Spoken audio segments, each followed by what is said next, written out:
আল্লাহ রাব্বুল আলামিন পবিত্র কোরআনুল কারীমে সূরাতুল বাকারার মধ্যে বলেছেন, বা'দা আউযু বিল্লাহি মিনাশ শাইতানির রাজীম, কুতিবা আলাইকুমুস সিয়াম কামা কুতিবা আলাল লাযীনা মিন ক্বাবলিকুম লাআল্লাকুম তাত্তাকুন। এই আয়াতের সবচেয়ে শেষ অংশের দিকে খেয়াল রাখতে হবে, লাআল্লাকুম তাত্তাকুন। কুতিবা আলাইকুমুস সিয়াম, তোমাদের প্রতি সিয়ামকে ফরজ করা হয়েছে, কামা কুতিবা আলাল লাযীনা মিন ক্বাবলিকুম, ঠিক যেভাবে তোমাদের পূর্ববর্তীদের উপরেও সাওমকে ফরজ করা হয়েছিল। লাআল্লাকুম তাত্তাকুন, উদ্দেশ্য হচ্ছে যাতে করে তোমরা তাকওয়া অর্জন করতে পারো বা তাকওয়া অবলম্বন করতে পারো। রমাদান এবং সাওমের মূল উদ্দেশ্য হচ্ছে তাকওয়া। এই শব্দটার দিকে আমরা খেয়াল রাখব, এরপরে আমরা সামনে যাব ইনশাআল্লাহ। আল্লাহ রাব্বুল আলামিন রাসূলুল্লাহ সাল্লাল্লাহু আলাইহি ওয়াসাল্লামকে দীর্ঘ 23 বছরে জাহেলি মক্কাকে একটা সোনালী মক্কায় পরিণত করার মিশনে পাঠিয়েছিলেন। আমরা দেখি যে তিনি প্রথম 13 বছর মক্কায় কাটিয়েছেন, পরের 10 বছর মদিনায়। এই 23 বছরের মধ্যে আল্লাহ রাব্বুল আলামিন একটা কিতাবের মধ্য দিয়ে পুরো সমাজটাকে পরিবর্তন করেছেন। এই কিতাবটাও রমাদান মাসেই নাজিল হয়েছে। এটাই পরের আয়াতেও বলা আছে, শাহরু রমাদান আল্লাযী উনজিলা ফীহিল কুরআন। নাজিল হয়েছে রমাদান মাসে লাইলাতুল কদরে। এটা রমাদান মাসের মাহাত্ম্য। নাজিল হওয়ার সাথে সাথেই কিন্তু রমাদানের সাওম ফরজ করা হয়নি। রমাদানের সাওম ফরজ করা হয়েছে দ্বিতীয় হিজরিতে। একটু লক্ষ্য করলে দেখব আমরা দ্বিতীয় হিজরিতে 3টা বড় বড় ঘটনা ঘটেছে, 3টা পরিবর্তন। আমি এখান থেকে শুরু করছি আলোচনা। যে আমরা দ্বিতীয় হিজরির দিকে গেলে দেখব সেখানে 3টা বড় বড় পরিবর্তন এসেছে ইসলামের ইতিহাসে। 23 বছর সময় নবী সাল্লাল্লাহু আলাইহি ওয়াসাল্লামকে দেয়া হয়েছে ইসলাম প্রতিষ্ঠার জন্যে। 13 বছর মক্কায়, 10 বছর মদিনায়। কোরআনুল কারীমের মধ্য দিয়ে সমাজ পরিবর্তন হয়েছে। আর এই কোরআনুল কারীম রমাদান মাসে নাজিল হয়েছে লাইলাতুল কদরে। আল্লাহ পাক সেটাই বলছেন, এটাই সেই মাস যেই মাসে রমাদান, যেই মাসে কোরআন নাজিল করা হয়েছে। রমাদান মাসের সবচেয়ে বড় মাহাত্ম্য হচ্ছে কোরআন নাজিল হওয়া। যখন কোরআন নাজিল হয়েছে তখন কিন্তু রমাদানের সাওম ফরজ করা হয়নি। দ্বিতীয় হিজরিতে গিয়ে হিজরত করার পরে 3টা ঘটনা ঘটেছে স্পেশাল। প্রথম কয়েক মাস আমরা বাইতুল মাকদাসের দিকে মুখ করে সালাত পড়তাম, বা বাইতুল মাকদিস যে যেভাবেই বলুক না কেন, প্রথম কয়েক মাস আমরা সেদিকে মুখ করে সালাত পড়তাম। সেখানে মুসলিমরা ছিল, আনসার মুহাজির সাহাবীরা ছিলেন, ইহুদিরাও ছিল। আমরা কিন্তু তাদের নবীকে অস্বীকার করিনি, বরং তারা ছোট ইস্যুতে, সামান্য ইস্যুতেই তারা কিন্তু আমাদের নবীকে অস্বীকার করেছে। যদিও বা তাদের কিতাবের মধ্যে আমাদের নবীর নাম আহমেদ লেখা ছিল। বারংবার যখন তারা ইসলামের বিরোধিতা করছিল, ইসলামের সাথে গাদ্দারি করছিল, কুফরি করছিল, আল্লাহ রাব্বুল আলামিন তখন কেবলাটা পরিবর্তন করে দেন। এটা প্রথম ঘটনা। কেবলা পরিবর্তন, একই সাথে রমাদানের সাওম ফরজ করা এবং একই বছর বদরের যুদ্ধ হওয়া, এই 3টা ঘটনা ঘটেছে ব্যাক টু ব্যাক। এখানে রমাদান কি দিয়েছে আমাদেরকে? রমাদান মুসলিমদেরকে শক্তি দিয়েছে। আসলে কিসের মাধ্যমে? ওই লাআল্লাকুম তাত্তাকুনের মাধ্যমে। এই তাকওয়া অবলম্বন করার মধ্য দিয়েই মুসলিমরা স্বতন্ত্র জাতি হিসেবে আত্মপ্রকাশ করেছে দ্বিতীয় হিজরিতে। এর আগ পর্যন্ত আমরা তাদের কিবলা ফলো করছিলাম, কিন্তু দ্বিতীয় হিজরিতে গিয়ে আমরা তাদের কিবলা ফলো করছি না। কিবলা চেঞ্জ করেছি মানে আমরা আমাদের মুখ ফিরিয়ে নিয়েছি। নতুন ডাইরেকশন, নতুন প্রজন্ম, নতুন উম্মাহ, নতুন একটা শক্তি সারা বিশ্বের বুকে মাথা তুলে দাঁড়ালো। ঠিক সেই বছরই বদরের যুদ্ধ হয়েছে এবং রমাদানের সাওমও ফরজ করা হয়েছে। সাওম রেখে সাহাবায়ে কেরাম রাদিয়াল্লাহু আনহুম বদরের মাঠে গিয়েছিলেন। তো এই ঘটনাটার দিকে আমি প্রথমে ফোকাস করতে যাচ্ছি এই কারণে, সাওম আমাদেরকে শক্তি দিবে। লাআল্লাকুম তাত্তাকুন অর্জন করতে পারলে সাওম আমাদেরকে শক্তি দিবে। এই শক্তিটা শারীরিক না, এই শক্তিটা ঈমানের শক্তি। সাওমের প্রথম উদ্দেশ্য ছিল শক্তি দেওয়া, একটা পাওয়ার দেওয়া। মুসলিমদেরকে একটা শক্তি দেওয়া হয়েছে সাওমের মধ্য দিয়ে। কেবলা পরিবর্তনের মধ্য দিয়ে নতুন জাতি মাথা তুলে দাঁড়িয়েছে, সংগ্রাম করেছে বদরের মাঠে, এবং সাওম আমাদেরকে সেই শক্তি দিয়েছে। 3টে একই সালে ঘটেছে, ব্যাক টু ব্যাক। এবং আপনারা খেয়াল করলে দেখবেন কুতিবা আলাইকুমুস সিয়ামের ডানে বামে কুতিবা আলাইকুমুল কিতালও আছে, কুতিবা আলাইকুমুল কিসাস আছে, ঠিক ডান এবং বাম। খেয়াল করে দেখবেন যে আয়াতটা আছে কুতিবা আলাইকুমুস সিয়াম কামা কুতিবা আলাল লাযিনা মিন ক্বাবলিকুম লাআল্লাকুম তাত্তাকুন, এর এক পৃষ্ঠার সামনেই গিয়ে আপনি দেখবেন কুতিবা আলাইকুমুল কিসাস ফিল কাতলা, এই আয়াতটা আছে। ঠিক তার পরের পৃষ্ঠায় গিয়ে দেখবেন আপনি কুতিবা আলাইকুমুল কিতাল, এটাও আছে। তিনটা ঘটনা ব্যাক টু ব্যাক একই সালে ঘটা এবং তিনটা আয়াত ব্যাক টু ব্যাক পরের পৃষ্ঠায় থাকা, এগুলো কিন্তু মানে অ্যাক্সিডেন্টলি হয়নি, আসলে প্রত্যেকটার পিছনে একটা হারমোনিয়াস কানেকশন আছে।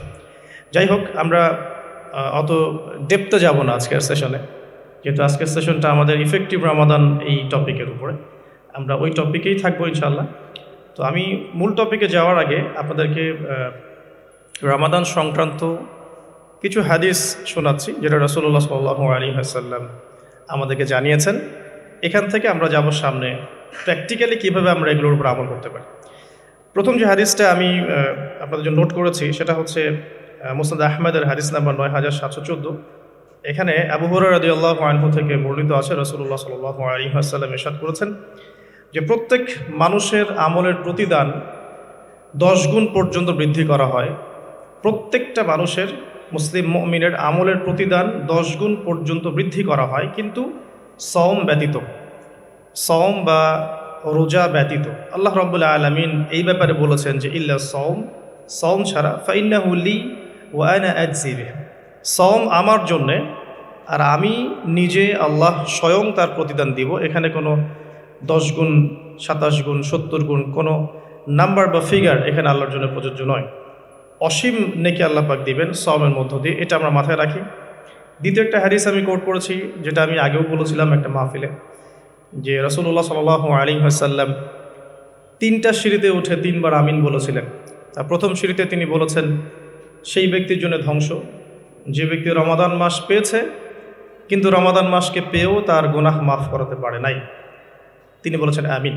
দ্বিতীয় সিঁড়িতে তিনি বলেছিলেন সেই ব্যক্তির জন্য ধ্বংস যে ব্যক্তি বৃদ্ধ পিতামাতাকে পেয়েছে কিন্তু পিতামাতার খেদমত করে জান্নাত লাভ করতে পারেনি, তার জন্য ধ্বংস।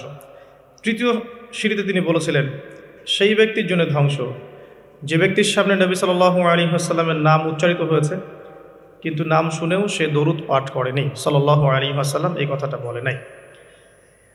আরেকটা হাদিস আমি কোট করেছি আপনাদের জন্য, মুসনাদ বাজ্জারের হাদিস নাম্বার 1039। আল্লাহ রাব্বুল আলামিন নিজের উপর অবধারিত করেছেন, এভাবে হাদিসটা এসেছে যে আবু মুসা আশআরী রাদিয়াল্লাহু আনহু থেকে বর্ণিত, রাসূলুল্লাহ সাল্লাল্লাহু আলাইহি ওয়াসাল্লাম বলেছেন আল্লাহ পাক নিজের উপর অবধারিত করে নিয়েছেন যে যে ব্যক্তি আল্লাহর সন্তুষ্টির জন্যে গরমের সময় সওম রাখবে, গ্রীষ্মকালে সওম রাখবে, পিপাসার্ত থাকবে, আল্লাহ রাব্বুল আলামিন কিয়ামতের দিন, তৃষ্ণার দিন তাকে পানি পান করাবেন ইনশাআল্লাহ তাআলা। এরপর একটা হাদিস আছে যেটা হচ্ছে জান্নাতের দরজার ওয়াদা। রাসূলুল্লাহ সাল্লাল্লাহু আলাইহি ওয়াসাল্লাম ইরশাদ করেছেন জান্নাতে একটা স্পেশাল দরজা আছে যার নাম রাইয়ান। কিয়ামতের দিন শুধুমাত্র এই দরজা দিয়ে রোজাদারদেরকেই প্রবেশ করানো হবে। যখন তারা প্রবেশ করবে এই দরজা বন্ধ করে দেওয়া হবে, তাদের পরবর্তীতে এই দরজা দিয়ে কেউ প্রবেশ করতে পারবে না। হাদিসটা সহিহ বুখারীর মধ্যে এসেছে, মুসলিমে এসেছে 1152 নম্বর হাদিস। আর কিছু হাদিস আমরা পড়ে সামনে যাচ্ছি। নবী করিম সাল্লাল্লাহু আলাইহি ওয়াসাল্লাম ইরশাদ করেছেন যে সওম এবং কোরআন, আমি আবারও বলছি রমাদান মাসে কোরআন নাজিল হয়েছে, আর এই হাদিসেও এসেছে সওম এবং কোরআন কিয়ামতের দিন বান্দার পক্ষে সুপারিশ করবে। সওম বলবে ইয়া রব, হে আমার রব, আমি তাকে খাবার এবং যৌন প্রবৃত্তি থেকে বিরত রেখেছিলাম, অতএব তার ব্যাপারে আমার সুপারিশ কবুল করুন। কোরআন বলবে হে আল্লাহ, আমি তাকে রাতের বেলা ঘুম থেকে বিরত রেখেছি, সে রাত জেগে আমাকে তেলাওয়াত করেছে, মানে কিয়ামুল লাইল এবং তাহাজ্জুদ এবং তারাবির সালাতে তেলাওয়াত করেছে, হে আল্লাহ আপনি তার পক্ষে আমার সুপারিশ কবুল করুন। রাসূলুল্লাহ সাল্লাল্লাহু আলাইহি ওয়াসাল্লাম বলছেন তাদের উভয়ের সুপারিশই কবুল করা হবে ইনশাআল্লাহ তাআলা। হাদিসটা মুস্তাদরাক হাকিমে এসেছে 2080 নম্বর হাদিস। আরেকটা বিখ্যাত হাদিস যেটা আপনারা সবাই জানেন যে মান সামা রমাদান ঈমানান ওয়া ইহতিসাবান গুফিরা লাহু মা তাকদ্দামা মিন যামবিহি, যে ব্যক্তি ঈমানের সাথে সওয়াবের আশায় রমাদান মাসের সবগুলো সওম রাখবে, ঈমানের সাথে সওয়াবের আশায় রমাদান মাসের সবগুলো সওম রাখবে, রাসূল সাল্লাল্লাহু আলাইহি ওয়াসাল্লাম বলেছেন গুফির লাহু মা তাকাদ্দামা মিন যামবিহি, তার পূর্বের জীবনের সমস্ত গুনাহ আল্লাহ পাক মাফ করে দেবেন ইনশাআল্লাহ। অন্য হাদিসে এসেছে যে ব্যক্তি রমাদান মাসের সওম রাখবে দিনের বেলা এবং রাতের বেলা কিয়ামুল লাইল করবে বা তারাবির নামাজ পড়বে বা তাহাজ্জুদ আদায় করবে, গফির লাহু মা তাকাদ্দামা মিন যামবিহি, তার পূর্বের সমস্ত গুনাহ আল্লাহ পাক মাফ করে দেবেন। রোজাদারের আনন্দের মুহূর্ত সম্পর্কে হাদিসে এসেছে যে আবু হুরায়রা রাদিয়াল্লাহু আনহু থেকে বর্ণিত আছে, নবী করিম সাল্লাল্লাহু আলাইহি ওয়াসাল্লাম বলেছেন যে রোজাদারের জন্য দুটা আনন্দের মুহূর্ত আছে যখন সে আনন্দিত হবে। তার প্রথমটা হচ্ছে যখন সে ইফতার করে এবং দ্বিতীয়টা হচ্ছে যখন সে তার রবের সাথে সাক্ষাৎ করবে, মিলিত হবে। এই দুটো সময়ে আল্লাহ রাব্বুল আলামিন তাকে আনন্দিত করে দিবেন ইনশাআল্লাহ তাআলা। অন্য বর্ণনা এসেছে যে যখন সে আল্লাহর সাথে মিলিত হবে বা আল্লাহর সাথে সাক্ষাৎ করবে কিয়ামতের দিন, আল্লাহ পাক তাকে এত পুরস্কার দিবেন যাতে সে আনন্দিত হয়ে যাবে ইনশাআল্লাহ আযজা ওয়া জাল্লা। হাদিসটা বুখারীতে এসেছে 1904 নম্বর হাদিসে। আরেকটা হাদিস কোট করেছি আমি, সেটা হচ্ছে হযরত আব্দুল্লাহ বিন আমর রাদিয়াল্লাহু আনহু থেকে বর্ণিত আছে, রাসূলুল্লাহ সাল্লাল্লাহু আলাইহি ওয়াসাল্লাম ইরশাদ করেছেন যে ইফতার করার সময় যখন সায়েম ব্যক্তি ইফতার করবে, ইফতার করার সময় সে যেন দোয়া করে, ইফতার করার সময় সে যেন দোয়া করে, কারণ তখনকার দোয়া ফেরত দেয়া হয় না, অর্থাৎ দোয়া কবুল হবে রোজাদারের ইনশাআল্লাহ আযজা ওয়া জাল্লা। আর এই হাদিসটা আমি এবারই প্রথম পেয়েছি, আগে আমি এই টপিক নিয়ে কথা বলার সময় হাদিসটা কোট করিনি কখনো। আমার কাছে মনে হলো যে হাদিসটা শেয়ার করা দরকার। হাদিসটা এসেছে মুসনাদ আহমদের মধ্যে 23,070 নম্বর হাদিস, যে হযরত আব্দুল্লাহ ইবনে আব্বাস রাদিয়াল্লাহু আনহু থেকে বর্ণিত আছে, রাসূলুল্লাহ সাল্লাল্লাহু আলাইহি ওয়াসাল্লাম ইরশাদ করেছেন যে মাসের 3টা সওম, এক মাসের 3টা সওম আমরা যেটা রাখি, মাসিক 3টা সওম আইয়ামে বীজের, এবং বছরের এক মাসের সওম অর্থাৎ রমাদান মাসের সওম, এই দুটো কাজ মানুষের অন্তরের রোগ, মনের যে রোগগুলো আছে, স্পেশালি এখানে লেখা আছে মনের রোগের মধ্যে স্পেশালি হিংসা বিদ্বেষ দূর করে দেয়, যেটা এখনকার জেনারেশনের জন্য খুব বেশি ইম্পর্টেন্ট। কারণ আমরা এই বিষয়টাই দেখি, শয়তান যেন হিংসা বিদ্বেষ মুসলিমদের কাছেই বিক্রি করেছে, ব্যাপারটা এখন এমনটাই দেখা যাচ্ছে। আল্লাহ পাক আমাদেরকে বোঝার তৌফিক দান করুন, আমিন। এবং সবশেষে আবু উমামা রাদিয়াল্লাহু আনহু থেকে বর্ণিত আছে যে তিনি বলছেন যে আমি রাসূল সাল্লাল্লাহু আলাইহি ওয়াসাল্লামকে গিয়ে বললাম যে ইয়া রাসূলুল্লাহ সাল্লাল্লাহু আলাইহি ওয়াসাল্লাম, আমাকে এমন একটা কাজের কথা বলে দিন যেই কাজটা করলে আমি নাজাত পেয়ে যাব বা আমি জান্নাতে চলে যাব ইনশাআল্লাহ, আমি পুরস্কার পাবো ইনশাআল্লাহ, জাহান্নাম থেকে বাঁচবো। নবী করিম সাল্লাল্লাহু আলাইহি ওয়াসাল্লাম বললেন তুমি সওম রাখো, কেননা এর চেয়ে তুলনীয় কোনো আমল নেই। তিনি বলছেন আমি আবারও জিজ্ঞাসা করলাম আর কি করবো ইয়া রাসূলুল্লাহ, তিনি বললেন তুমি সওম রাখো, এর সমতুল্য কিছু নেই। তিনি বলছেন আমি আবারও বললাম ইয়া রাসূলুল্লাহ এরপর আমি কি করব, তিনি বলছেন তুমি সওম রাখো, এর সমতুল্য কোনো আমল নেই। আল্লাহ পাক আমাদেরকে হাদিসগুলো বোঝার তৌফিক দান করুন, আমিন। এই হাদিসগুলো আপনারা আগেও শুনেছেন, তবে আমি ফজিলত থেকে শুরু করলাম এই কারণে যে আমরা এগুলোর সামারি যদি মাথায় নেই তাহলে বিষয়টা এমন দাঁড়াচ্ছে যে রমাদান মাস কোরআন নাজিলের মাস, যে মাসটা মুসলিমদেরকে তাকওয়া দিবে, শক্তি দিবে, ঈমানের শক্তি, যার ফলশ্রুতিতে মুসলিমরা ইনশাআল্লাহ আল্লাহ পাকের জমিনে আল্লাহ পাকের দিনটা প্রতিষ্ঠা করতে পারবে, নিজের ব্যক্তি জীবনে পারবে, পরিবারে পারবে, আস্তে আস্তে সমাজে আল্লাহ পাক সামর্থ্য দিলে আরও বড় পরিসরে। এর জন্য যে তাকওয়ার দরকার, যে শক্তির দরকার এবং যে কিতাবের দরকার, 3টা বিষয় রমাদান মাসের সাথে সম্পৃক্ত। এর ফজিলত সম্পর্কে আমরা জানলাম যে আমরা যদি আল্লাহর সন্তুষ্টির জন্য এই পুরো মাস সওম রাখি ঈমানের সাথে, আল্লাহ পাক পূর্বের সমস্ত গুনাহ মাফ করে দিবেন। আমরা জানলাম রোজাদারের মুখের গন্ধ আল্লাহর কাছে মিশকাম্বরের চেয়ে বেশি প্রিয়। আমরা জেনেছি এই মাসে কোরআন নাজিল হয়েছে। আমরা জেনেছি রোজাদারদেরকে রাইয়ান নামক দরজায় প্রবেশ করানো হবে। নবী করিম সাল্লাল্লাহু আলাইহি ওয়াসাল্লাম স্পেশালি নসিহত করছেন তুমি সওম রাখো, এর চেয়ে সমতুল্য কোনো আমল নেই, এটা আমাদের হিংসা বিদ্বেষও দূর করবে। এরকম অসীম ফজিলতপূর্ণ এই মাসে কিভাবে আমরা এটাকে ইফেক্টিভ রমাদান হিসেবে কাটাতে পারি, এটাই চ্যালেঞ্জ। এবং আমার টপিকটা এটাই, আমি এতক্ষণ যে কথাগুলো বলেছি এগুলো শুধু ভূমিকা, আমি মূল জায়গায় এখন যাচ্ছি যে কিভাবে আপনি এবং আমি রমাদান মাসের এই পুরো সময়টাকে ইফেক্টিভলি কাজে লাগাতে পারবো, যাতে করে এই উদ্দেশ্যগুলো অ্যাচিভ করা যায়। উদ্দেশ্যগুলো মাথায় রাখবো। ওই ব্যক্তি হতভাগা যে ব্যক্তি রমাদান মাসকে পেয়েছে কিন্তু গুনাহ মাফ করাতে পারেনি, এই হাদিসটা মাথায় রাখবো। আর ফজিলতের হাদিসগুলো মাথায় রাখবো। কিয়ামুল লাইলের ফজিলত, রমাদানের সওম রাখার ফজিলত, রাইয়ান নামক দরজা, জান্নাতের উঁচু মাকাম, আল্লাহর কাছে সুপারিশ করা, এগুলো মাথায় রাখছি। মূল উদ্দেশ্য হচ্ছে ইফেক্টিভলি রমাদানকে কাটানো, যাতে করে তাকওয়া অবলম্বন করা যায়, তাকওয়া অর্জন করা যায়।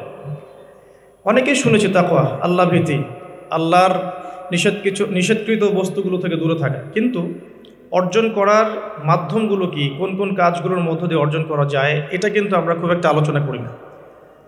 আমরা ইফেক্টিভ রমাদানের প্রথম যে কাজটার কথা লিখেছি, আমি নোট করেছি এখানে মোটামুটিভাবে 20টার কথা। তো আমি স্টার্ট করছি এখান থেকে। ইফেক্টিভ রমাদান শুরু হবে কিন্তু আমাদের আজকে মানে সন্ধ্যার পর থেকে আর কি। আমরা নিশ্চয়ই পশ্চিমা সংস্কৃতির মতো রাত 12টার সময় রাত দিন কাটাই না। আমরা জানি আমাদের রাত এবং দিন শুরু হয় সূর্য ওঠা এবং ডোবার সাথে সম্পৃক্ত। সূর্য ডুবে গেলেই আমরা এখন রমাদানে প্রবেশ করছি। আমরা দোয়া করি আল্লাহর কাছে, আল্লাহ পাক যেন আমাদেরকে সুস্থ শরীরে রমাদানের সমস্ত সওমগুলো রাখার তৌফিক দান করেন এবং রমাদান মাসটাকে ইফেক্টিভলি কাটানোর তৌফিক দান করেন। আমরা আমাদের চেষ্টাগুলো অব্যাহত রাখবো, বাকিটা আল্লাহ রাব্বুল আলামিন কবুল করার মালিক। আল্লাহ পাক চাইলে অল্প আমলেই নাজাত হয়ে যাবে ইনশাআল্লাহ আজ্জা ওয়া জাল। শুরুটা হবে মূলত তারাবি দিয়ে। আসলে আজকে আমরা তারাবি দিয়ে শুরু করছি। প্রথম যে কাজটা আমরা শুরু করছি রমাদান মাসে, সেটা তারাবি কেন্দ্রিক। তো আমরা সবাই চেষ্টা করব প্রথমত যে তারাবির সালাত জামাতের সাথে পড়ার জন্য, এবং তারাবির সালাতটাকে বর্তমান প্রচলিত 3G 4G সালাতের মতো না করা এবং সালাতের মধ্যে সৌন্দর্য নিয়ে আসা। আমরা যেটা করি রমাদান মাসে, ফেসবুক, ইউটিউবিং বা লেকচারগুলো সবখানে একটা বিষয় কমন উঠে আসে, সেটা 4 টাকা 20 টাকা, যেটা নিয়ে আমি কোনো কথা কখনোই বলবো না ইনশাল্লাহ। অ্যাটলিস্ট আমার পক্ষ থেকে এরকম কোনো কথা আপনারা শুনবেন না। আমরা এখানে একটা শব্দ ব্যবহার করতে চাই, সেটা হচ্ছে নামাজের কোয়ালিটি। আপনি 8 টাকা দিয়ে পড়েন আর 20 টাকা দিয়ে পড়েন, আমি বলবো যে নামাজের কোয়ালিটিটা কেমন হয়েছে। কোয়ান্টিটি নিয়ে আমার কোনো মাথা ব্যথা নাই। নবী করিম সাল্লাল্লাহু আলাইহি ওয়াসাল্লামের যে 8 রাকাতের হাদিসটা আনা হয়েছে, 8 রাকাত বা 11 রাকাতের হাদিসটা সহিহ বুখারী থেকে আয়েশা রাদিয়াল্লাহু আনহার উদ্ধৃতি দিয়ে, সেই নামাজের সৌন্দর্য সম্পর্কেও কিন্তু কথা এসেছে। আয়েশা রাদিয়াল্লাহু আনহা বলেছেন, তুমি আমাকে সেই নামাজের সৌন্দর্য সম্পর্কে জিজ্ঞেস করো না। হাদিসের কথাটা কিন্তু এমন ছিল, তুমি আমাকে, রাবিকে আয়েশা রাদিয়াল্লাহু আনহা বলছেন, তুমি আমাকে এই নামাজের সৌন্দর্য সম্পর্কে জিজ্ঞেস করো না। তিনি কিয়াম করলেন, প্রথম রাকাতেই 1 পারা 2 পারা 2.5 পারা কোরআন পড়ে ফেললেন এবং রুকু করলেন। রুকুতে ততক্ষণ থাকলেন যতক্ষণ তিনি কিয়ামে ছিলেন। রুকু থেকে উঠে ততক্ষণ দাঁড়িয়ে থাকলেন যতক্ষণ রুকুতে ছিলেন। সিজদায় গিয়ে ততক্ষণ থাকলেন যতক্ষণ তিনি দাঁড়িয়েছিলেন। তার পা ফুলে যেত। আমরা রাকাত সংখ্যা নিয়ে ঝগড়া করি, কিন্তু তিনি অল্প রাকাত নামাজের যে দলিল, সেখান থেকে আমরা কোয়ালিটি নিয়ে কথা বলি না। আদৌ কি আমরা এভাবে 8 রাকাত নামাজ পড়ছি যেভাবে রাসূলুল্লাহ সাল্লাল্লাহু আলাইহি ওয়াসাল্লাম পড়েছেন?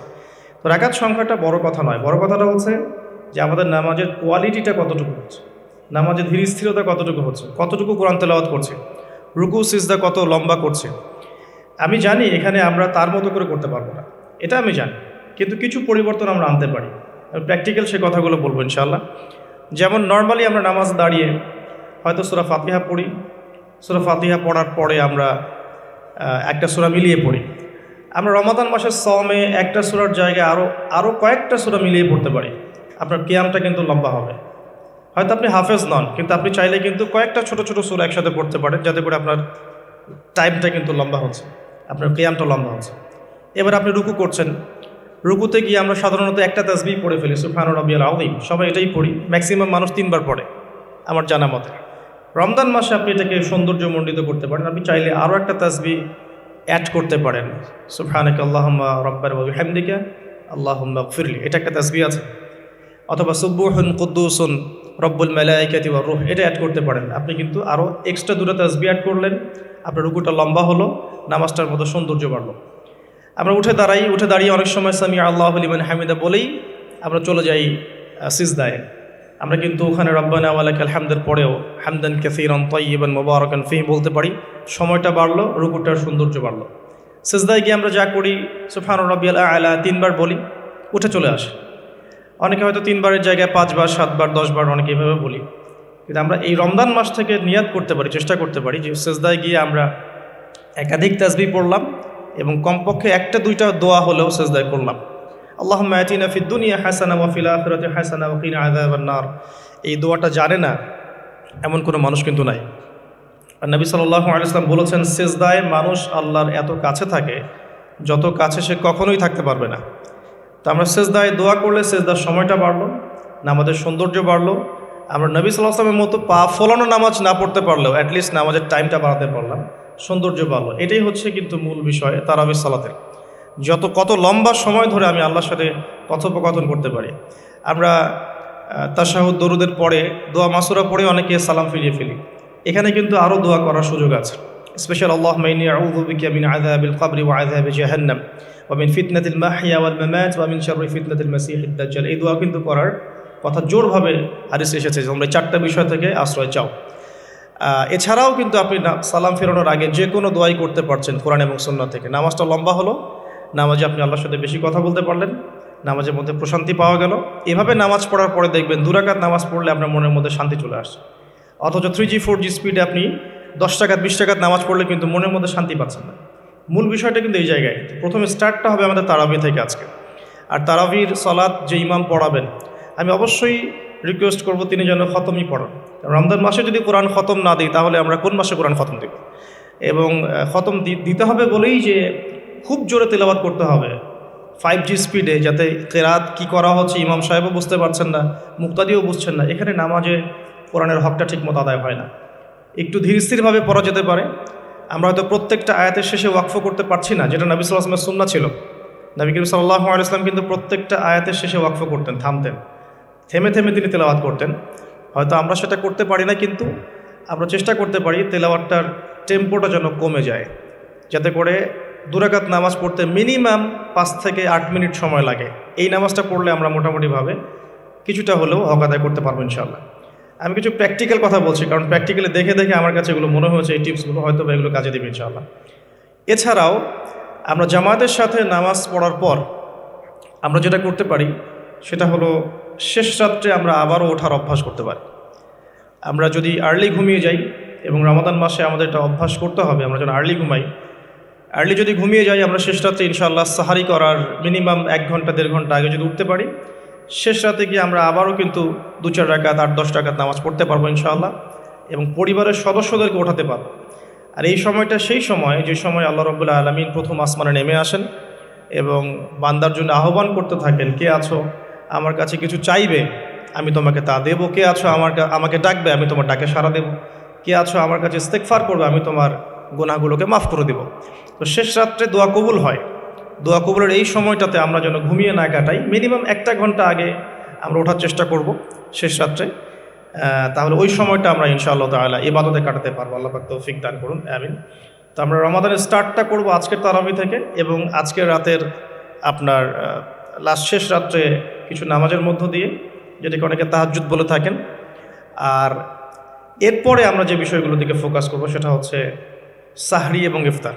যেহেতু আমরা শুরু করছি তারাবি দিয়ে, তারপর ঘুমাচ্ছি, ঘুম থেকে উঠে আবার তাহাজ্জুদে উঠছি, তাহাজ্জুদের নামাজ পড়ার পর আমরা কিন্তু সাহরি পড়ব।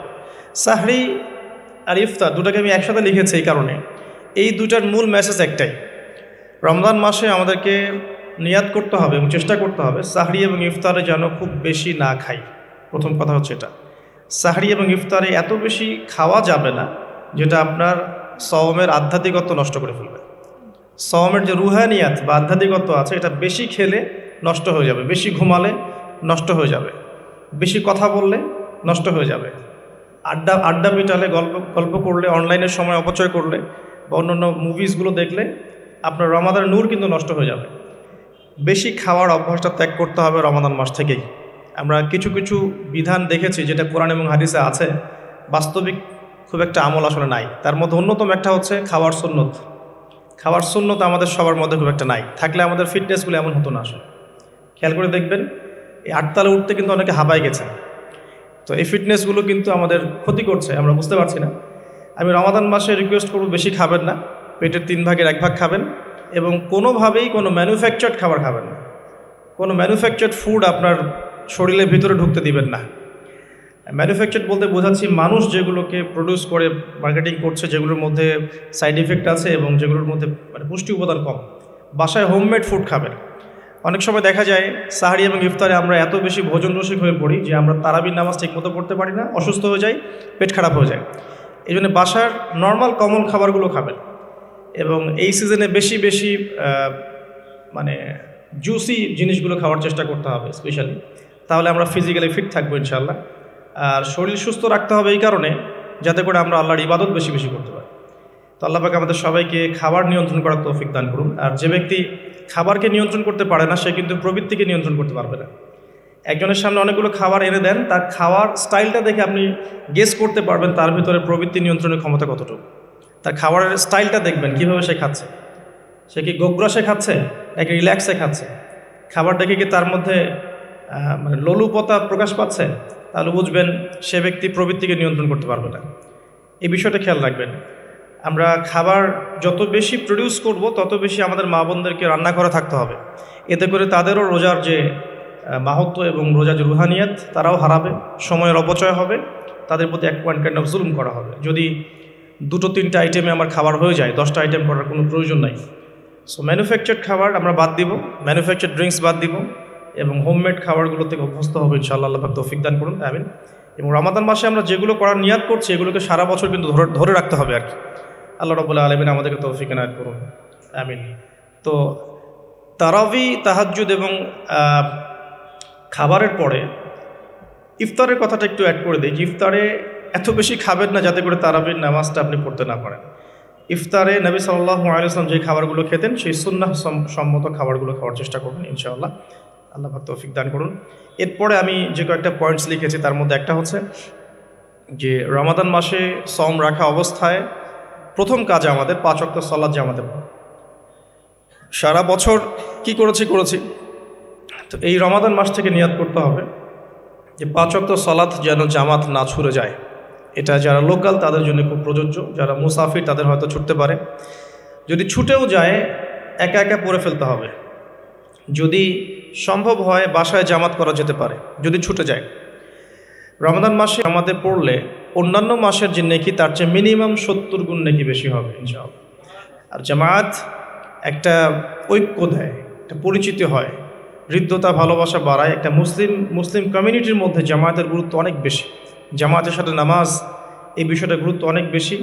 আমরা রমজান মাসে অ্যাটলিস্ট এই মাসে অভ্যস্ত হই যাতে করে আমাদের রমাদানের 5 ওয়াক্ত সালাত জামাতটা ছুটে না যায়। আল্লাহ পাক তৌফিক দান করুন, আমিন। স্পেশালি ফজরের সালাত এবং এশার সালাত এই দুটো জামাত যেন কোনোভাবেই না ছুটে যায়। আল্লাহ পাক আমাদেরকে তৌফিক এনায়েত করুন, আমিন। ফরজগুলো আদায়ের পাশাপাশি এরপরে আমি নোট করেছি রমাদান মাসে ডেইলি 12 রাকাত সুন্নাহ আদায় করার চেষ্টা করা উচিত। আমরা অনেক সময় দেখা যায় ফরজ নামাজগুলো পড়ি, সুন্নত নামাজগুলো তো অনেক সময় গাফলতি হয়ে যায়, মিস হয়ে যায়। রমাদান মাসে ফরজকে যতটা গুরুত্ব দিচ্ছি সুন্নাহকেও ততটা গুরুত্ব দেওয়া উচিত, কারণ এই মাসে একটা নফল আপনাকে সুন্নাহর নেকি দিয়ে দিবে, একটা সুন্নাহ আপনাকে ফরজের নেকি দিয়ে দিবে ইনশাআল্লাহ।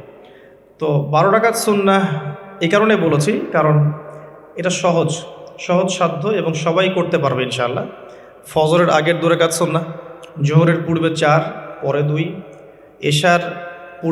এশার পরে 2 আর মাগরিবের পরে 2, এই যে মোট 12 রাকাত সুন্নাহ। নবী সাল্লাল্লাহু আলাইহি ওয়াসাল্লাম বলেছেন যে ব্যক্তি এই 12 রাকাত সুন্নাহ আদায় করবে প্রতিদিন তার জন্য জান্নাতে একটা করে ঘর নির্মাণ করা হবে ইনশাআল্লাহ তাআলা। তো রমাদান মাসে আমরা এই সুযোগটা নষ্ট করব না। আল্লাহ পাক আমাদেরকে তৌফিক এনায়েত করুন, আমিন। তো 5 ওয়াক্ত সালাত জামাতের সাথে 12 রাকাত সুন্নাহ আমরা কিন্তু প্রতিটা কাজ করছি কি উদ্দেশ্যে? ওই যে শেষের অংশটুকু লাআল্লাকুম তাত্তাকুন। এই যে তারাবি, আমার এই তাহাজ্জুদ, আমার এই কম খাওয়া, আমার এই কম কথা বলা, কম মেলামেশা করা মানুষের সাথে, আমার হালাল স্ত্রীকে ছেড়ে দেয়া, খাবার পানি ছেড়ে দেয়া, 5 ওয়াক্ত নামাজ জামাতে পড়া, ডেইলি 12 রাকাত সুন্নাহ আদায় করা, এগুলোর উদ্দেশ্য কি? আমার উদ্দেশ্যটা কিন্তু ওইটা লাআল্লাকুম তাত্তাকুন, যাতে করে আমি শক্তি অর্জন করতে পারি, যেই শক্তি দিয়ে আমি ইসলামের বিজয় অর্জন করতে পারবো। উদ্দেশ্য কিন্তু আমাদের এইটা। এগুলো জাস্ট কাজ এবং মাধ্যম। সামনে যাচ্ছি, রমাদান মাসে আমরা বেশি বেশি দোয়া করার চেষ্টা করবো ইনশাআল্লাহ। কারণ সম রেখে বেশি বেশি দোয়া করতে উৎসাহিত করা হয়েছে, কারণ 3 ব্যক্তির দোয়া ফেরত দেওয়া হয় না। একজন মুসাফির, যে ব্যক্তি সফরের মধ্যে আছে, আল্লাহর কাছে দোয়া করলেই দোয়া কবুল হবে ইনশাআল্লাহ। একজন ব্যক্তি যে পিতা বা মাতা হয়েছে তার সন্তানের জন্য দোয়া করলে দোয়া কবুল হবে ইনশাআল্লাহ। আরেকজন হচ্ছে সে ব্যক্তি যে ব্যক্তি রমাদান মাসে বা অন্য যে কোনো সময় রোজা রেখেছে, সমরত অবস্থায় তার দোয়াকে ফেরত দেওয়া হবে না।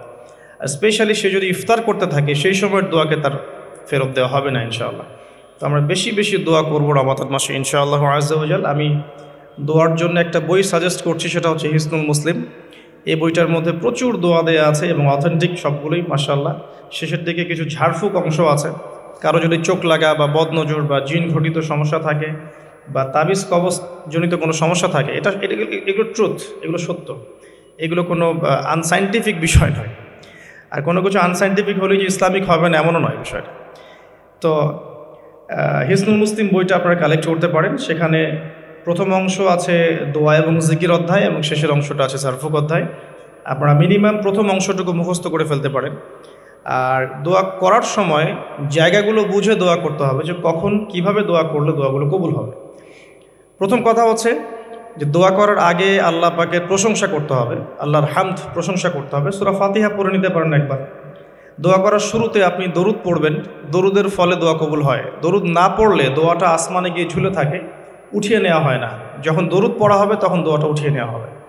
দোয়া করার কিছু টেকনিক আছে, যে কিভাবে কি দোয়া করলে কবুল হবে, কখন দোয়া করলে কবুল হবে, এগুলো বুঝে দোয়া করতে হবে। অনেকেই বলে দোয়া করেই যাচ্ছে কবুল হচ্ছে না। কিছু বিষয় আছে হয়তো এই কারণে হচ্ছে না, হয়তো বা আল্লাহ পাক চাচ্ছেন এটা আপনার জন্য পরে পাওয়া উত্তম, সেই জন্য আপনি এখন পাচ্ছেন না। হয়তো বা আল্লাহ পাক আপনাকে পরকালে দিবেন বলে জমা রেখেছেন, হয়তো এই জন্যে পাচ্ছেন না। অথবা হয়তো আপনার আকীদায় শিরক আছে, হয়তো এই জন্য হচ্ছে না। হয়তো বা আমলে বেদায়াত আছে, এই কারণে হচ্ছে না। অথবা আপনার রিজিকে কোনো হারাম কিছু আছে, মেবি এই কারণে আপনার দোয়া কবুল হচ্ছে না। অথবা আপনি তাড়াহুড়া করছেন। তাড়াহুড়ার ব্যাখ্যায় নবী সাল্লাল্লাহু আলাইহি ওয়াসাল্লাম বলেছেন যে মানুষ বলে আমি দোয়া করেই গেলাম, আমার দোয়া কবুল হলো না। তো আমরা জেনে নিব যে কোন কোন জায়গায় কিভাবে দোয়া করলে দোয়া কবুল হবে। এই বইটার মধ্যে সবই দেয়া আছে, হিসনুল মুসলিম বইটার মধ্যে। তারপর আমি বলছি আমার ব্যক্তিগত ইলম থেকে কিছু কথা, সেটা হলো দোয়া করার আগে অবশ্যই আল্লাহর প্রশংসা করবে, অ্যাটলিস্ট একবার আলহামদুলিল্লাহ বলে হাত তুলবেন। তারপরে আপনি নবী সাল্লাল্লাহু আলাইহি ওয়াসাল্লামের কাছে উপরে একবার দরুদ পড়বেন। আগে আল্লাহর প্রশংসা, তারপরে দরুদ। এরপরে আপনি নিজের পাপের ক্ষমা চাবেন। আগে আপনি পাপ করেন বা না করেন, আগে বলবেন রব্বিক ফিরলি, আল্লাহ আমাকে মাফ করুন, পাপ করেন বা না করেন। এটা সুলাইমান আলাইহিস সালামের সেই দোয়া থেকে আমি শিক্ষা নিয়েছি। সুলাইমান আলাইহিস সালাম যে বিখ্যাত দোয়ায় বলেছিলেন যে আল্লাহ আমাকে এমন মুলক এবং রাজত্ব দান করুন যে মুলক আর রাজত্ব আপনি কাউকে কখনো দেননি। এই দোয়ার শুরুতে তিনি বলেছেন রব্বিক ফিরলি, আল্লাহ আমাকে মাফ করুন। তো এটা আদব, দোয়ার আদব হচ্ছে আগে নিজের ক্ষমা চাওয়া, আল্লাহর কাছে নিজের ভুলের ক্ষমা চাওয়া, তারপরে দোয়া করা।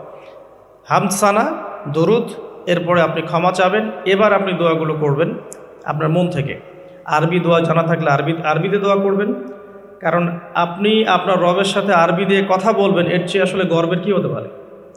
আরবি ভাষা কেন শিখব, কি দরকার আছে? এটা কি সাম্প্রদায়িকতা? আল্লাহ রাব্বুল আলামিনের আল্লাহ পাক যে ভাষায় কোরআন নাজিল করেছেন, আল্লাহ পাক যে ভাষায় কথা বলেছেন কোরআনে, সেই ভাষায় আমি আল্লাহর সাথে কথা বলছি, এর চেয়ে গর্বের কী আছে আমার জন্য? আরবি কেন শিখছি, কেন শিখবো? এই ভাষা দিয়ে আমি আল্লাহর সাথে কথা বলব। জান্নাতে এই ভাষা চলবে, কোরআনে এই ভাষায় নাজিল হয়েছে, কবরে এই ভাষায় প্রশ্ন করা হবে, তা আমি কেন এই ভাষায় আল্লাহর সাথে কথা বলবো না?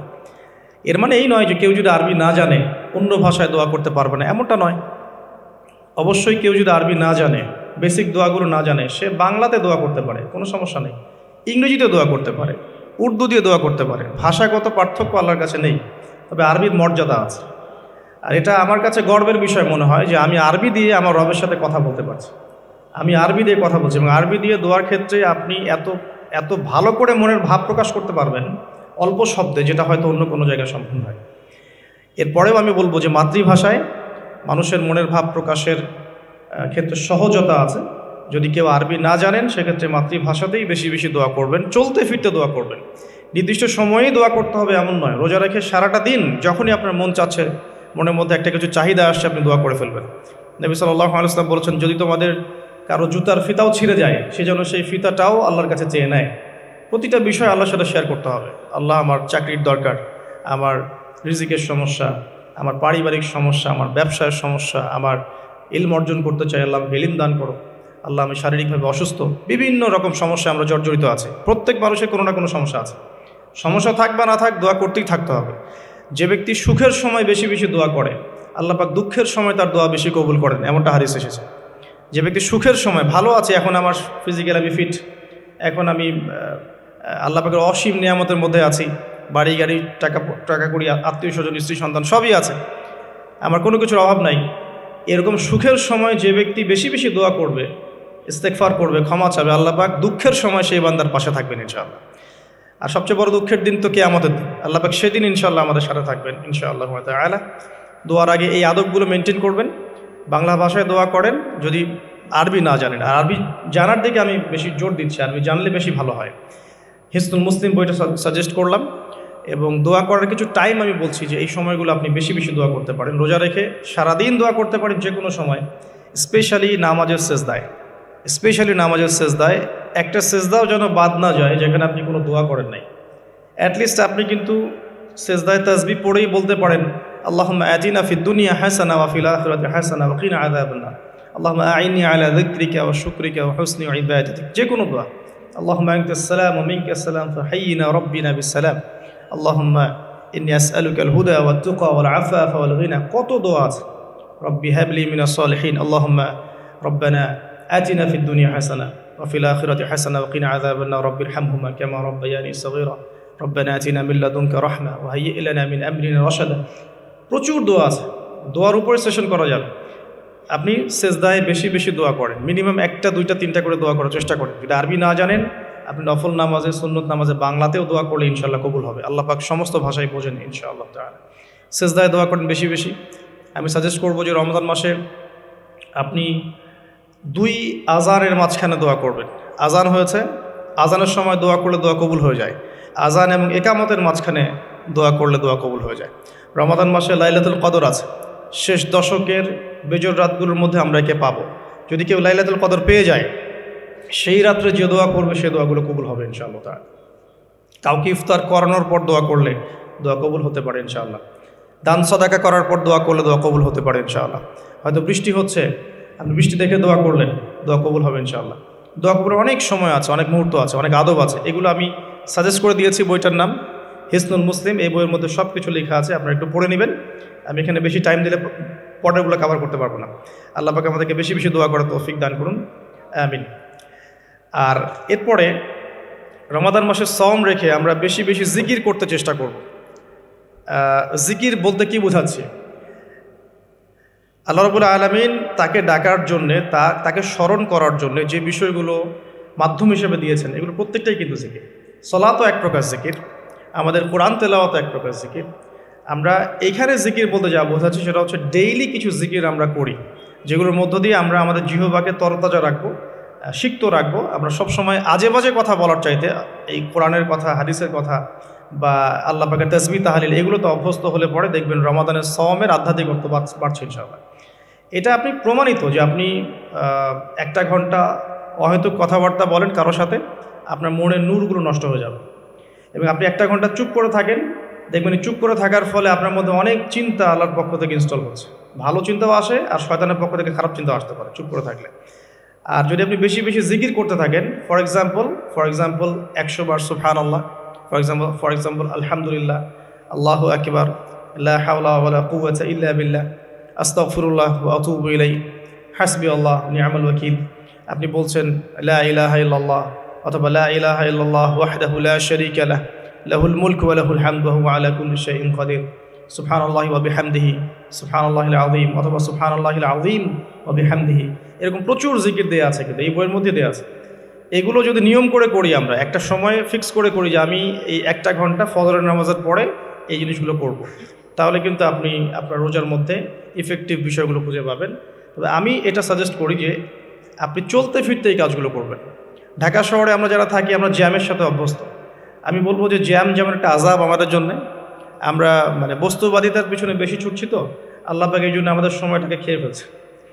এত দ্রুত তুমি দুনিয়ার দিকে ছুটতে চাও, থাকো, বসে থাকো এখানে। যত বেশি ছুটবেন তত বেশি আল্লাহ পাক পিছিয়ে দিবেন। দুনিয়ার দিকে আপনি যত বেশি ছুটবেন, আপনাকে আল্লাহ পাক তত পিছিয়ে দিবেন। তবে মুমিনরা এটাকে নিয়ামত মনে করতে পারে। আপনি জ্যামে বসে 1 পারা কোরআন তেলাওয়াত করতে পারবেন। আমি চেষ্টা করি, জ্যামে বসে আছেন, আপনি এই তাসবিহ তাহলিলগুলো করতে পারেন। তাসবিহ একটা পকেটে রাখেন, আপনি বের করেন, জ্যামে বসে আছেন, 100 বার সুবহানাল্লাহ পড়তে আপনার 5 মিনিটও লাগবে না। 100 বার আলহামদুলিল্লাহ পড়তে পারেন বসে বসে, 100 বার আল্লাহু আকবার পড়তে পারেন, লা ইলাহা ইল্লাল্লাহ পড়তে পারেন, আস্তাগফিরুল্লাহ ওয়া আতুবু ইলাইহি 100 বার পড়তে পারেন, আল্লাহুম্মা সাল্লি আলা মুহাম্মাদ ওয়া সাল্লিম দরুদ পড়তে পারেন 100 বার। আপনি দেখবেন সময়টা কাজে লাগলো, আপনার কিন্তু সময়টা কাজে লাগলো, এবং আপনার মনের মধ্যে কিছু খারাপ চিন্তা চেতনা আসছিল, এটা দূর হয়ে গেল, মনটা শান্ত হলো, রিল্যাক্স থাকলেন, আল্লাহর নূর আসলো।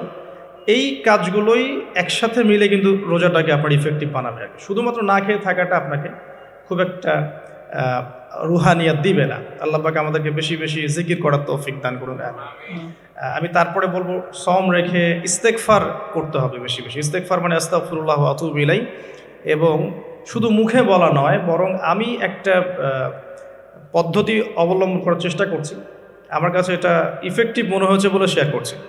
সেটা হলো, আমি চেষ্টা করছি যে আমার জীবনে যে পাপগুলো হয়েছে আমার দ্বারা, যেগুলো আমার মনে পড়ছে বড় বড় পাপ আমার মনে পড়ছে, আপনি কিন্তু আপনার পাপ মনে করতে পারবেন, আপনি যে আপনি কী কী পাপ করেছেন, বড় বড় পাপ কিছু, সবগুলো হয়তো পারবেন না, কিছু কিছু পারবেন।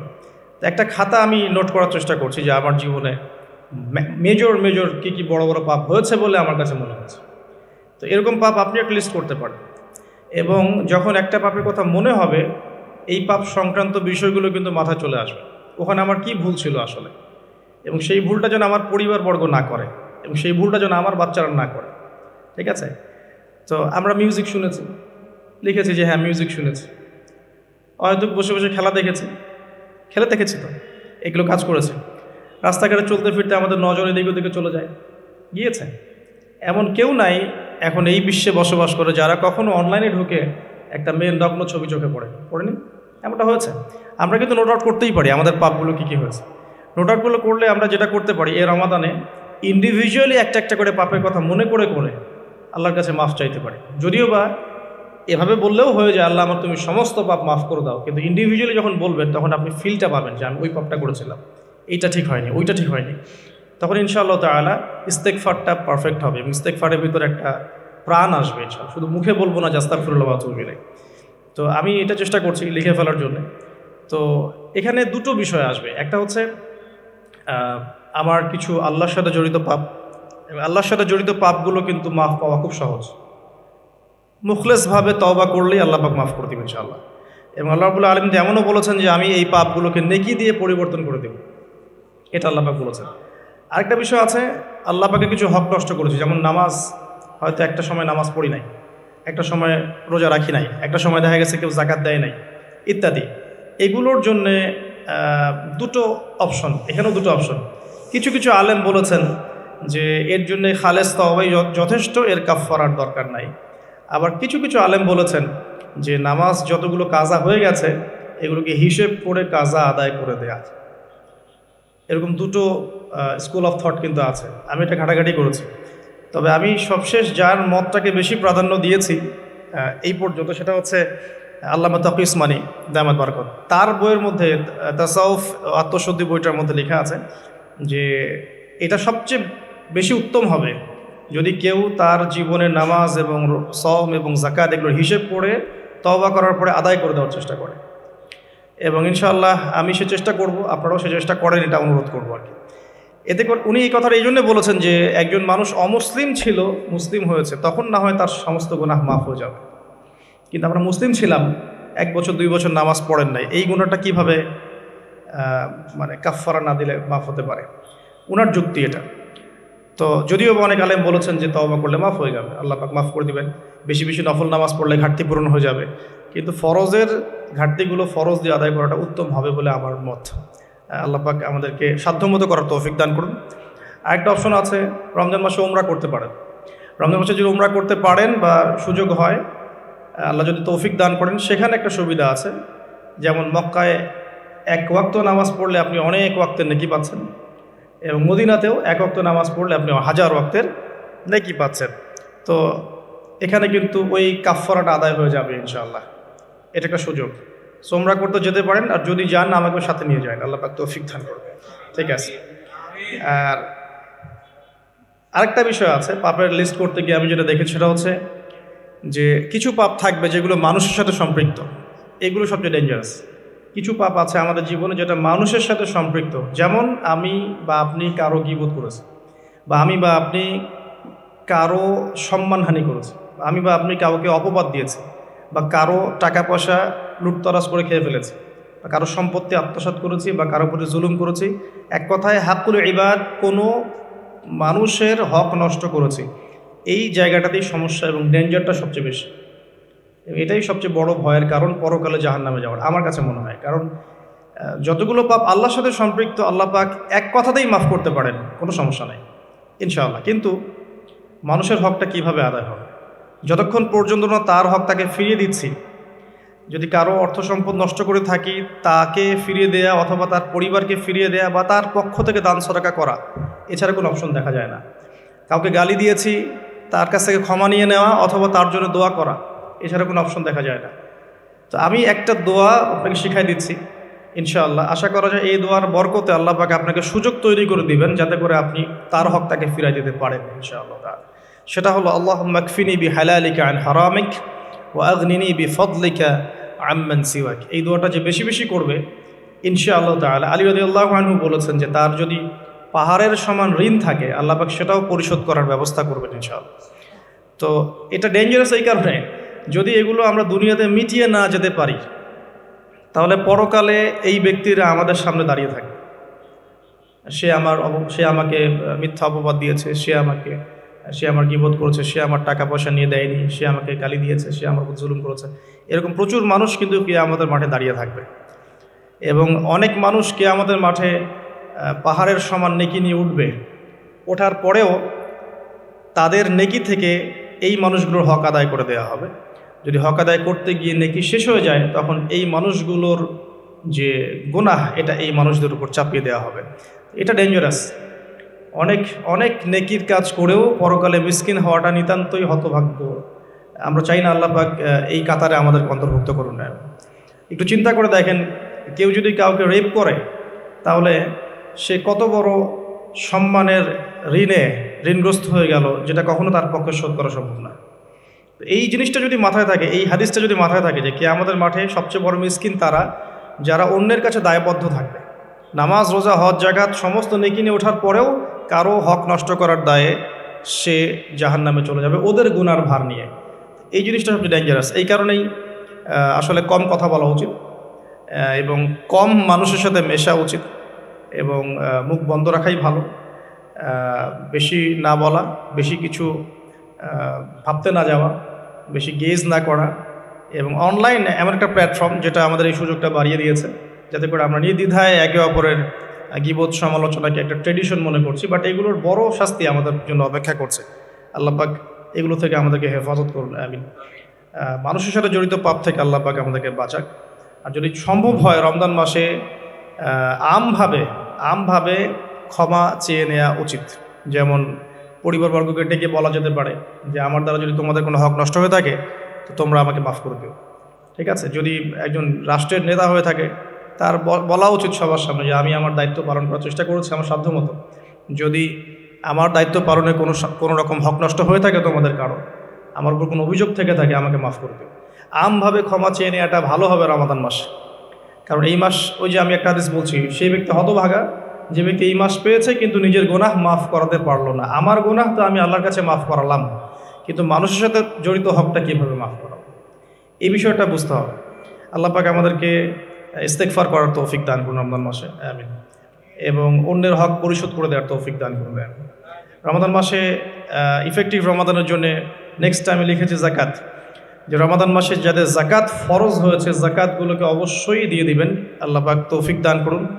এবং আমি বারবার একটা বিষয় টাচ দিয়েছি যে জাকাত ইসলামিক অর্থনীতির বেস, ইসলামিক ইকোনমিক্সের ভিত্তি হচ্ছে জাকাত কেন্দ্রিক। আপনারা আল্লামা তাকি উসমানীর ইসলামিক ইকোনমিক্স সিরিজটা পড়তে পারেন। এখানে জাকাত সংক্রান্ত আলাদা কিতাবে আলাদা অধ্যায় রচনা করা আছে, কিভাবে জাকাত ইসলামিক মার্কেটের মধ্যে, অর্থনীতির মধ্যে টাকাকে সার্কুলেট করতে থাকে এবং কিভাবে ইসলামিক অর্থ ব্যবস্থা জাকাত কেন্দ্রিক সমাজের সাম্য নিয়ে আসে, এটা তিনি চমৎকারভাবে ব্যাখ্যা করেছেন। আমি এখানে বেশি সময় দিতে পারছি না আজকে। তো আমরা নিসাবটা সবাই তো জানি 2.5%। যাদের আগের জাকাত দেওয়া হয়নি সেগুলো হিসাব করতে পারেন। এক বছর যদি ঘুরে যায় আপনার 2.5% জাকাত আসবে। যদি শস্য থাকে আপনার ওসর আসবে, ফসলের জমিতে ওসর আসবে। এছাড়াও একটা দান আসবে স্পেশাল, সেটা হচ্ছে সাদাকাতুল ফিতর, যেটা আপনারা ঈদের আগের রাতে দিয়ে থাকেন বা ঈদের পরেও অনেকে দিয়ে থাকেন। তো এটাও একসাথে কালেক্ট করে দেওয়া যায়। একটা সামাজিক সংগঠনের উদ্যোগেও হতে পারে, রাষ্ট্রের উদ্যোগেও হতে পারে, মসজিদের উদ্যোগও হতে পারে, মাদ্রাসার উদ্যোগও হতে পারে। এটাকে কালেক্ট করে এটাকে সুন্দর করে খাতে বিতরণ করাটা বেশি ভালো হবে। আল্লাহ পাক আমাদেরকে তৌফিক দান করুন, আমিন। আরেকটা পয়েন্ট লিখেছি, বেশি বেশি নফল দান সদকা করা। রমাদান মাসে বেশি বেশি করে নফল দান সদাকা করার চেষ্টা করা যেতে পারে। আমরা একটা রেস্টুরেন্টে বসলেই কিন্তু 400-500 টাকা বিল তুলে ফেলি। হ্যাঁ, আমরা তো এমনও চা খেয়েছি যে চায়ের দাম 220 টাকা। এটা ঢাকাতেই পাওয়া যায় এয়ারপোর্টে, স্পেশাল চা 220 টাকা আর কি। মানে কখনো কখনো এমনও ডাকাতি হয় যে আমি এটাকে এভাবে ব্যাখ্যা করতে পারি যে ধরেন একজন মানুষ প্রচণ্ড ক্ষুধার্ত, এত বেশি ক্ষুধার্ত যে তাকে আপনি যা দিবেন তাই খেয়ে ফেলবে। একজন ব্যক্তি 7 দিন কিছুই খায়নি, সে কোনো অন্যের সংস্থান তার ছিল না, 7 দিন কিছুই খায়নি, সে প্রচণ্ড ক্ষুধার্ত। এখন আমি তার সামনে 1 প্লেট ভাত নিয়ে গিয়ে বলছি যে এই 1 প্লেট ভাতের দাম হচ্ছে 3000 টাকা, তুই খাইলে খা, না খাইলে যা। এখন আপনি বলেন, যে ব্যক্তি এভাবে তার রিজিক অন্বেষণ করছে, এই রিজিক কি হালাল না হারাম? এগুলোই চলছে। আপনি এখন 1 প্লেট ভাত খেতে যান, এখন 1 প্লেট ভাতের দাম 10 টাকা। কিন্তু যখন আপনার প্রচণ্ড ক্ষুধা লেগেছে, এখন খেতেই হবে আপনাকে, এখন এই ভাতের প্লেটের দাম 1000 টাকা। খেলে খান, না খেলে যান। যদি না খান আপনি, তাহলে এটা আমি অন্য কাউকে খাওয়াবো যার 1000 টাকা না, বরং 4000 টাকা দিয়ে খাওয়ার সামর্থ্য আছে। এগুলোই চলছে, কোটটাই পুরো ডাকাতি। আল্লাহ পাক এইসব ডাকাতদেরকে হেদায়েত করুন, অথবা এদেরকে তাদের পাপের শাস্তি প্রদান করবে। এরপরে আমি বলবো যে বিষয়টা, সেটা হলো যে রমাদান মাসে কিছু প্রজেক্ট করেন আপনারা যাদের সামর্থ্য আছে। ইফেক্টিভ রমাদানের জন্য কিছু প্রজেক্ট করতে পারেন, যেমন ইফতার প্রজেক্ট। যেমন আপনারা অনেকেই সামর্থ্যবান আছেন, অনেকের অনলাইন সেকশনে হয়তো পেজ আছে, গ্রুপ আছে। আমি জাস্ট পরামর্শ দিতে পারি, আপনারা কাজ করতে পারেন। যে যার জায়গা থেকে একটা ফ্যামিলির 1 মাসের ইফতারে কত টাকা যেতে পারে, হয়তো 2000, 2500, 3000, এতটুকু টাকা যাবে। আমরা কিন্তু চেষ্টা করলেই পারি যে এই রমাদানে আমি 100টা পরিবারের দায়িত্ব নিব। 100টা পরিবারের জন্য যে টাকাগুলোর প্রয়োজন সেটা আমি অনলাইনের মাধ্যমে মানুষের কাছ থেকে কালেক্ট করতে পারি, অফলাইনেও করতে পারি, করে ইফতার প্যাকেজ রেডি করতে পারি, করে 100টা পরিবারকে পৌঁছে দিতে পারি। এতে করে যেটা হবে, আপনি অন্যকে ইফতার করাচ্ছেন, অন্যের ইফতার করানোর ফলে ওই রোজার নেকিটা কিন্তু আপনি পাচ্ছেন। এটা কিন্তু হাদিস, যে কেউ যদি কাউকে ইফতার করায়, ওই ইফতার করানোর নেকিটা, ওই রোজার নেকিটা আপনি কিন্তু পেয়ে যাবেন। আপনাকে এক্সট্রা দেওয়া হবে, আল্লাহ পাক তার নেকি থেকে আপনাকে দিবেন না, এক্সট্রা একটা রোজার নেকি আপনি পাবেন ইনশাআল্লাহ। তো রমাজানের সাদাকা প্রজেক্ট করতে পারেন এবং ঈদের প্রজেক্টও করতে পারেন। ঈদের সামগ্রী অনেক মানুষের কেনার সামর্থ্য নাই, অনেক মানুষেরই নাই। আপনি ঈদের সময় ঈদের খুশি একটা প্রজেক্ট করতে পারেন। এখানে আপনি টাকা কালেক্ট করলেন, পরিবার ওয়াইজ কত টাকা করে লাগে ভাগ করলেন, ভলেন্টিয়ার ক্রিয়েট করলেন, দিয়ে আসলেন বাড়ি বাড়ি। এই কাজগুলো এখন অমুসলিমরা করছে না, খ্রিস্টানরা করছে না, অনেক এনজিও করছে না।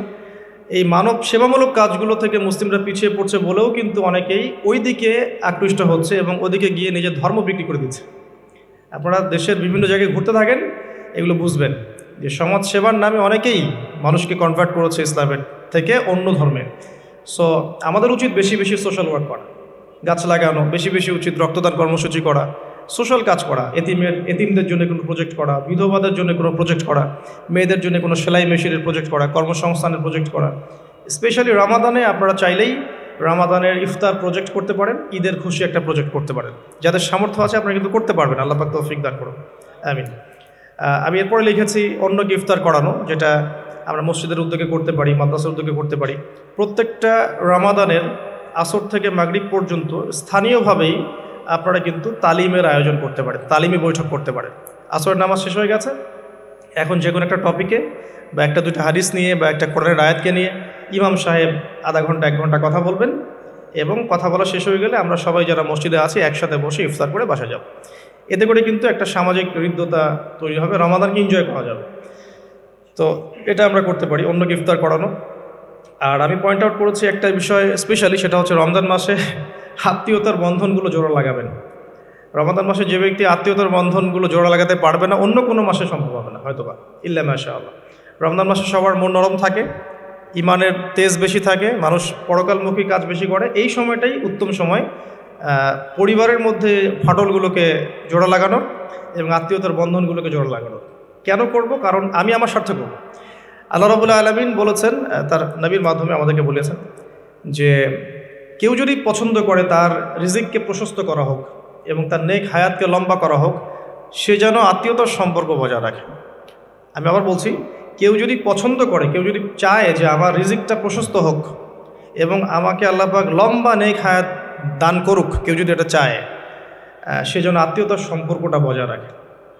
আর এক সৌভাগ্যবান ব্যক্তিদের সংজ্ঞায় একটা হাদিস এসেছে যে লিমান তালা উমরুহু ওয়া হাসুনা আমালু, যে ব্যক্তির হায়াতকে, নেক হায়াতকে লম্বা করা হয়েছে এবং নেক আমল বেশি বেশি করার তৌফিক দেওয়া হয়েছে, এই ব্যক্তি সবচেয়ে বেশি সৌভাগ্যবান। তো এর জন্য একটাই অপশন আছে, সেটা হলো আত্মীয়তার সম্পর্ক বজায় রাখা। আর যে ব্যক্তি আত্মীয়তার সম্পর্ককে ছিন্ন করবে, আল্লাহ রাব্বুল আলামিন তার সাথে সম্পর্ক ছিন্ন করবে। আত্মীয়তার সম্পর্ক ছিন্নকারী কিন্তু জান্নাতে যাবে না। আর আমাদের এই সোকল্ড মডার্ন ওয়ার্ল্ডের মধ্যে আমরা এটা খুব বেশি দেখি যে আত্মীয়তার বন্ধনগুলো কিন্তু ভেঙে যাচ্ছে। আপনাদের ঢাকাতে প্রতি 24 ঘন্টায় 42টা ডিভোর্সের ঘটনা ঘটে, যেটা আমি পড়াশোনা করেছি। প্রতি 24 ঘন্টায় 39 থেকে 42টা ডিভোর্সের ঘটনা ঘটে এই শহরে, অনলি এই শহরে। সো এখন কিন্তু সম্পর্কগুলো আর আগের মতো নাই, সম্পর্কগুলো স্বার্থকেন্দ্রিক হয়ে গেছে। মানুষের অবস্থানগুলোকে বেশি মূল্যায়ন করছে আর কি, এবং সবাই সবার স্বার্থটা দেখার চেষ্টা করে।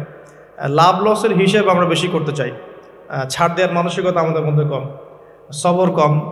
আর এই টেকনোলজিক্যাল রেভলিউশন আমাদেরকে মেন্টালি অস্থির করে ফেলেছে আর কি। আমরা মানসিকভাবে স্থির না, খুব অস্থির, দ্রুত সিদ্ধান্ত গ্রহণ করতে চাই, দ্রুত রেজাল্ট পেতে চাই। সব মিলিয়ে আসলে আমরা একটা প্যানিক সিচুয়েশনের মধ্যে আছি। সম্পর্কগুলো খুবই ঠুনকো হয়ে যাচ্ছে দিন দিন। খেয়াল করে দেখেন আমাদের আগের জেনারেশনের সম্পর্কের যে বেসগুলো ছিল এখনকার কিন্তু এটা নাই। সো রমজান মাস সে উত্তম সময় পরিবার এবং আত্মীয়র মধ্যে একটা সম্পর্কে বন্ড তৈরি করে, স্পেশালি ঈদের হাদিয়া পাঠানো, জামা বা কাপড় বা হাদিয়াগুলো গিফট পাঠানো, এতে করে দেখবেন যে একটা ভালোবাসার বন্ধন তৈরি হবে ইনশাআল্লাহ। মুসলিম সমাজের ঐক্যই সব কিছু, ঐক্য নাই মুসলিম সমাজের কিছুই নাই। আল্লাহ পাক আমাদেরকে বোঝার তৌফিক দেখ।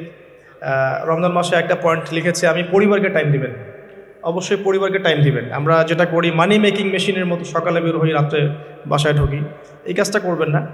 দুনিয়ার ব্যস্ততাকে কমিয়ে আনুন, যতটুকু রিজিকে আপনার হয়ে যায় অতটুকুতে সন্তুষ্ট থাকুন। পরিবারকে টাইম দেন, স্ত্রীকে সময় দেন, মাকে সময় দেন, বাবাকে সময় দেন, স্পেশালি বাসার ছোটদেরকে সময় দেন, বাচ্চাদেরকে সময় দেন, ছোট ভাই বোনদেরকে সময় দেন, তাদেরকে রমজানের রোজা রাখতে উৎসাহিত করেন।